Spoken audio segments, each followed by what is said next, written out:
தங்களுடைய பணியை ஆற்றிக் கொண்டு வருகிறார்கள். நல்ல விஷயம். அங்கே பெண்கள் பேசாமல் இருக்கிறீர்கள். எங்கே கரகோஷம்?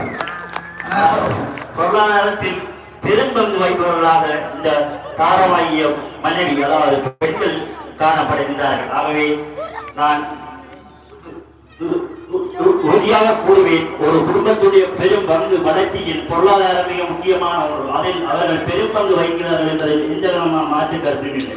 நல்ல பாதிக்கப்பட்டு பாருங்கள், இந்த மனைவி என்று சொல்லுவள் தாய் என்பவள் தாய் என்ற ஒரு பாத்திரத்திலோடு தான் இருக்கின்றார். ஆனால் மனைவி என்பவள் பல்வேறு பாத்திரங்களை வைக்கின்றார். ஒரு கணவனுக்கு மனைவியாக, பிள்ளைக்கு தாயாக, உறவினர்களுக்கு நல்ல ஒரு வரவேற்பாளராக, ஒரு குடும்பத்திலே நல்ல ஒரு ஆலோசகராக, மந்திரியாக, அலுவலகங்களில் ஒரு பணிப்பெண்ணாக அவள் பல்வேறு வடிவங்களிலே செயற்பட்டுக் கொண்டிருக்கின்றார். பாருங்கள், எங்களுடைய பெண்கள், அதாவது தாரமாக இருக்கின்ற பெண்கள் எவ்வாறெல்லாம் கஷ்டப்பட்டு இந்த குடும்பத்தை பார்க்கின்றார்கள். அது மட்டுமல்ல, தன்னுடைய கணவனுடைய உறவினர்களையும் அரவணைத்து தன்னுடைய குடும்பத்தை வளர்ச்சி பாதையில் விட்டு செல்வதில் தாரம் பெரும் பங்கு வகிக்கிறது. எந்த மாற்று கருத்து இல்லையா? அதே போன்று பாருங்கள், தாரமும் குருவும் தலைவிதிப்படி என்று சொல்வார்கள்.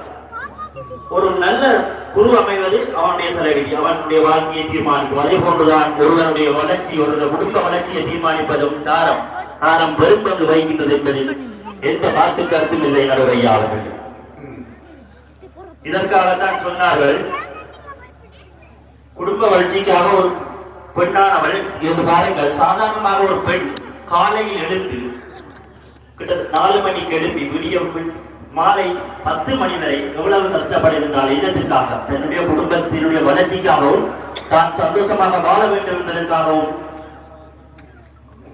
பகல் முழுக்கவும் உழைக்கின்றாள். அவள் குடும்ப வளர்ச்சியிலே பெரும் பங்கு வகிக்கின்றாள் என்பது எந்த மாற்று கருத்தும் இல்லை.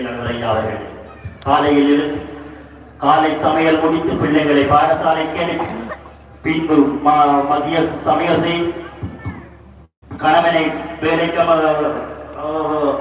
அனுப்பி, பின்பு தான வேலைக்கு சென்று தன்னுடைய குடும்பத்தை பார்த்துக் கொண்டிருக்கின்றார். அதுவரை அவர்களே, இன்னும் ஓரிரு வசனங்களில் நான் சிந்திக்கின்றேன், கேளுங்கய்யா.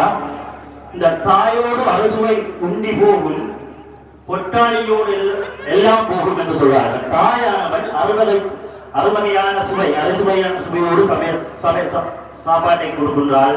அது தாயோடு முடிந்து போகின்றது. ஆனால் பொட்டாளி என்று சொல்வது இங்கே மனைவி. தாரம் முடிந்தால் எல்லாமே முடிந்து விடும் என்று கூறுகிறார்கள். ஆகவே இங்கே பாருங்கள், தாரத்தினுடைய முக்கியம் எவ்வளவு பிரதானமாக இருக்கின்றது என்று. மேலும் இது தொடர்பாக திருவள்ளுவர் சிறப்பாக இதற்காக ஒரு அதிகாரம் ஒன்றை உருவாக்கி இருக்கின்றார். அவர்களே பாருங்கள், வாழ்க்கை புண்ணியங்கள் ஒரு அதிகாரத்திலே சிறப்பாக கூறி சென்றிருக்கிறார்.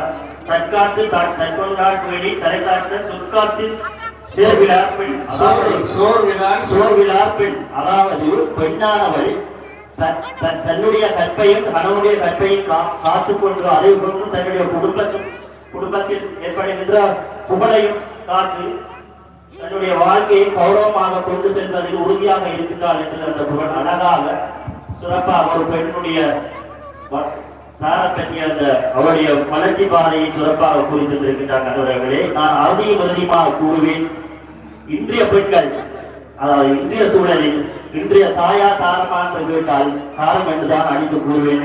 ஒரு குடும்ப வளர்ச்சிக்கு ஆரம்ப காலங்களிலே தாரம் என்பவள் கொஞ்சம் கல்வி அறிவு குறைந்தவர்களாக இருந்தார்கள், தாயாக இருந்தார்கள் ஆரம்ப. ஆனால் இன்று தாரமாக இருப்பவர்கள் எல்லோரும் கல்வி அறிவு மட்டுமல்ல, அறிவும் அனுபவம் வாய்ந்தவர்களாக இருந்தார்கள் என்று கூறி அறுதியும் உறுதியுமாக தாரமே குடும்பத்தின் வளர்ச்சிக்கு பெரும்பங்கு வகிக்கின்றது என்று கூறி சந்தர்ப்பத்துக்கு வாய்ப்பளித்த சந்தர்ப்பத்தில் நன்றி கூறி நன்றி.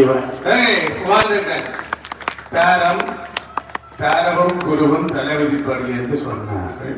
உண்மையில் சிலருக்கு தலைவிதி தூக்கி போட்டு மிதிக்கிற பொம்பளை வந்துடும், சிலருக்கு நல்ல பொம்பளை வந்துடும். அங்கே ஒரு சாத்திரி சாதகத்தை கொண்டு காட்ட இவருக்கு சொல்லி இருக்கிற, உனக்கு ஒரு பிரச்சனையும் இல்லை, யோகம் அடிக்கலாம். 2வது கிழமை வாரா யோகம் அடிக்கும் அந்த அங்க குடும்பம் கந்தறந்து போயிருக்கு. இந்த மனசுக்கு என்ன பேர்?